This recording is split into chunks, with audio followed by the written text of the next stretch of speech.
Hola a todos, vamos a seguir trabajando con las funciones y con aquellos pasos que necesitamos dar para poder representarlas de manera aproximada, ¿verdad? En este caso vamos a analizar el crecimiento y decrecimiento de esta función y si tiene máximos y mínimos o mínimos. No siempre una función tiene máximos o mínimos relativos, ¿bien?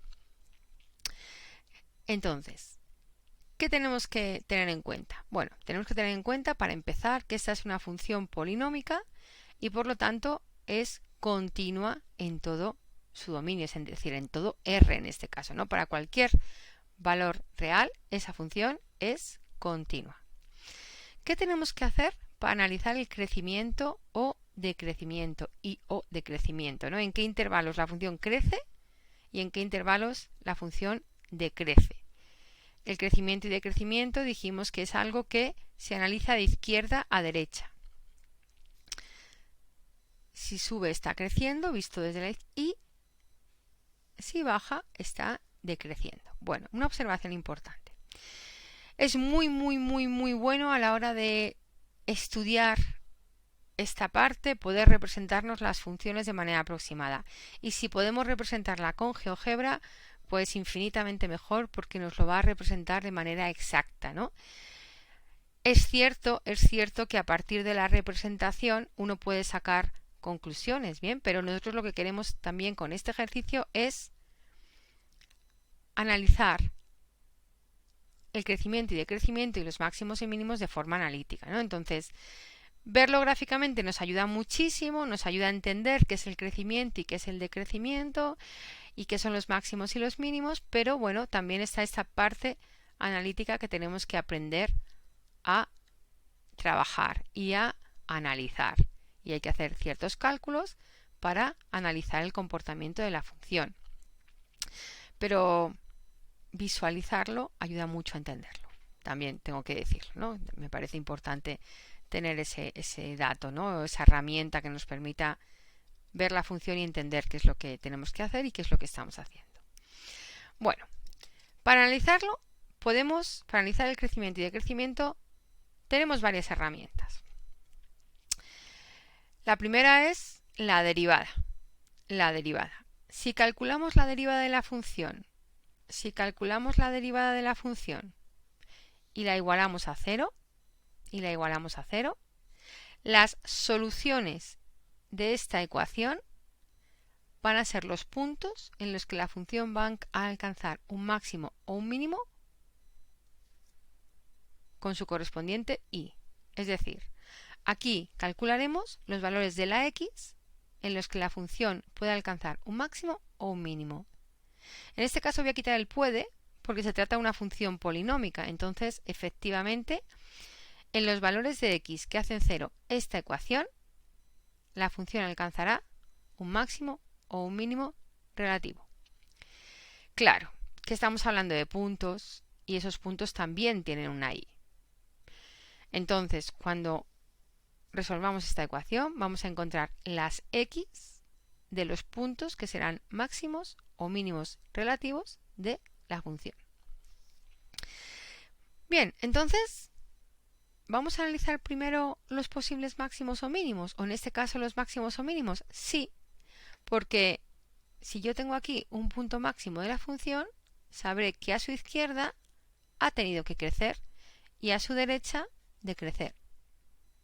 Por lo tanto, si ubicamos primero los posibles máximos o mínimos, sabremos qué ha ocurrido a su izquierda y a su derecha.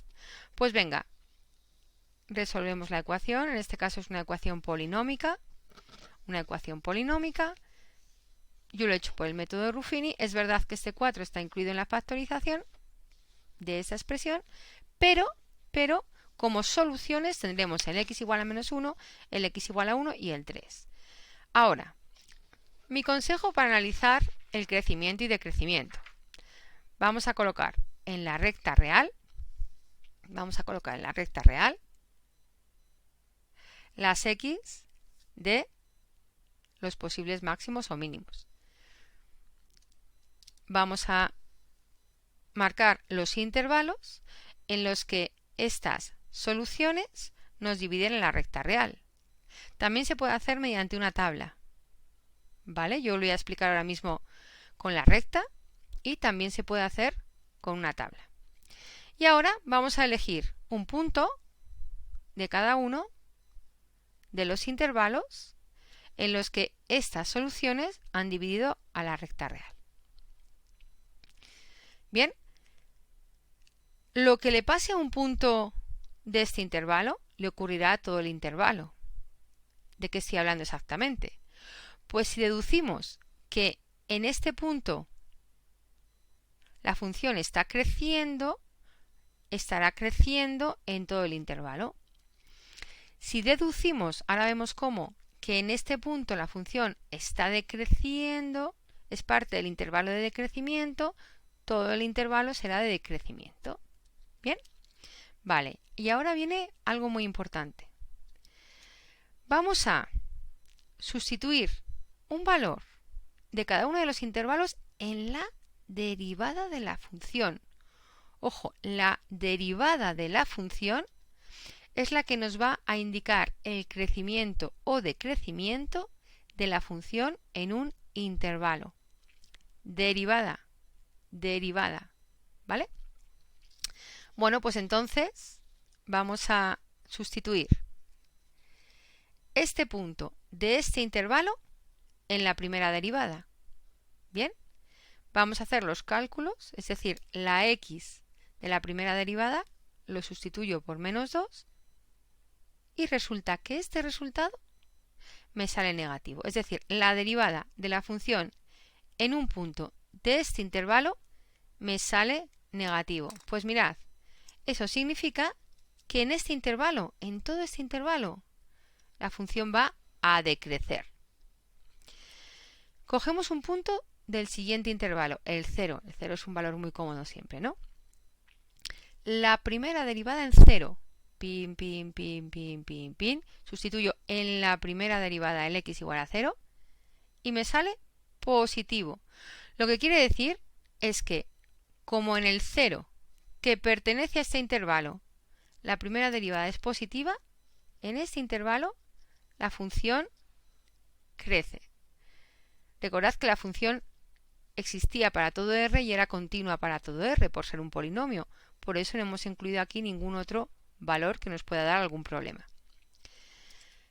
X igual a 2. Pertenece a este intervalo. Pin, pin, pin. Primera derivada en x igual a 2. Me sale negativa. Por lo tanto, en todo este intervalo, la función está decreciendo.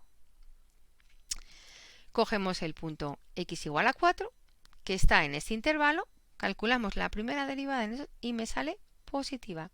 Por lo tanto, aquí la función está creciendo. Fijaros algo. Como os decía antes, ¿no? La función decrece y después crece. Y es continua. Pues en este punto, tendrá que haber un mínimo. Sí, claro, en ese punto. Pero en x igual a menos 1, sí, claro. Pero también tiene que haber una y. Porque aquí estamos representando el eje x, que es donde analizamos los intervalos de crecimiento y decrecimiento. Pero cada punto tiene coordenada x y coordenada y.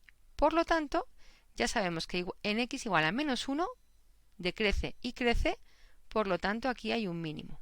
Hay un mínimo, ¿verdad? Mínimo. Pero también quiero la coordenada y de x igual a menos 1, ¿vale? Pues ahora vamos a la función original. Función original. Función original, no derivada. Función original. Y vamos a calcular la imagen, vamos a calcular la y de esta x en la que tendremos un mínimo. Repito, vamos a la función. La primera derivada es para analizar el crecimiento de crecimiento y la función original es para calcular la y de un punto máximo o mínimo. Bien. Y de hecho la voy a escribir aquí para que la tengamos aquí más cerquita, más a mano y veamos exactamente los pasos que hemos realizado. Vale, pues entonces hemos quedado que en x igual a menos 1 tendré un mínimo y me falta, ojo, este es el intervalo, este no es el punto. Y me falta su i, pues el punto va a ser el menos 1, menos 9. Menos 1, menos 9. ¿Vale? Que parece que esto de mínimo está haciendo referencia a ese intervalo y eso no es verdad. Voy a poner una m chiquitita de mínimo. Bien, una m minúscula.